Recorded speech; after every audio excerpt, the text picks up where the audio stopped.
నమస్తే అండి. జగన్మోహన్ రెడ్డి చెబితేనే చేశాను.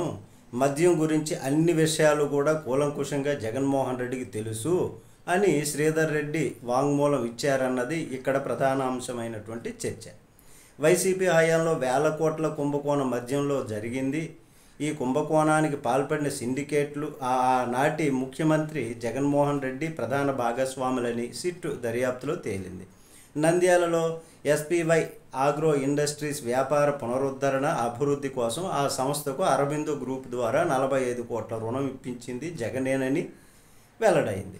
12% వడ్డీతో రుణం తిరిగి చెల్లించడంతో పాటు మద్యం సిండికేట్లు భాగస్వాములైనటువంటి జగన్మోహన్ రెడ్డి, మిథున్ రెడ్డి, విజయసాయి రెడ్డి, కేసిరెడ్డి, అప్పటి సీఎంఓ కార్యదర్శి ధనంజయ రెడ్డి, ఓఎస్డి కృష్ణమోహన్ రెడ్డిలకు నగదు రూపంలో ముడుపులు చెల్లించాలన్న ఒప్పందంలో ఈ రుణం ఇప్పించినట్లు నిర్ధారణ అయ్యింది.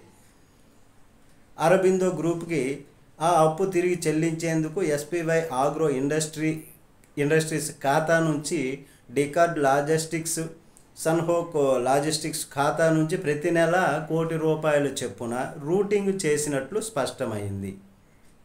ఇదే కాకుండా ఒప్పందం మేరకు మద్యం సిండికేట్కు కూడా ఎప్పటికప్పుడు ముడుపులు అందజేసినట్టు తేలింది.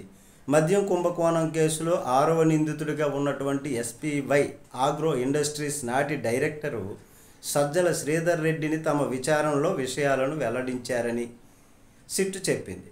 మద్యం కుంభకోణం కేసులో శ్రీధర్ రెడ్డిని శుక్రవారం అరెస్ట్ చేసిన సిట్ అధికారులు శనివారం మధ్యాహ్నం ఏసీబీ కోర్టులో హాజరుపరిచింది. అయితే ఎన్ని స్టేట్మెంట్స్ ఇట్లాంటివి ఇచ్చేయచ్చు, చాలా ఇచ్చేయచ్చు. ఒక్క విషయం మనం తెలుసుకోవాలండి. ఎవరైనా లంచం తీసుకునేటటువంటి వాడు ఆన్లైన్లో తీసుకుంటాడా? క్యాష్ ఇలా ఆన్లైన్లో తీసుకుంటాడా? వీళ్ళది వ్యాపారమే, వాళ్ళది వ్యాపారమే, వ్యాపార లావాదేవీలు ఉంటాయి. అట్లాంటివి ట్రాన్సాక్షన్స్ జరుగుతాయి. ఇట్లాంటి అక్రమంగా ఉన్నటువంటిది ఆన్లైన్లో ఎవరైనా తీసుకోగలుగుతారా? ఇది రేపు పొద్దున కోర్టులో నిలబడుతుందా? నిలవదు.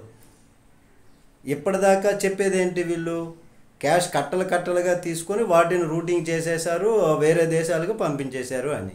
ఇప్పుడు ఇక్కడేమో ఆన్లైన్ ద్వారా వెళ్ళాయని చెబుతున్నారు.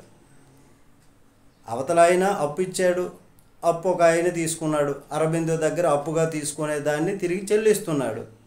మరి దీన్ని కుంభకోణంగా ఎలా కన్ఫర్మ్ చేస్తారు? వ్యాపార లావాదేవీలు అంతా కూడా ఆడిట్ చేయించుకొని ఉంటాయి. ట్రాన్సాక్షన్స్ అన్నీ కూడా ఆడిట్లు ఉంటాయి. కాబట్టి భవిష్యత్తులో కేసు నిలవదు. ప్రస్తుతానికైతే కథ నడిపించేయచ్చు. నమస్తే.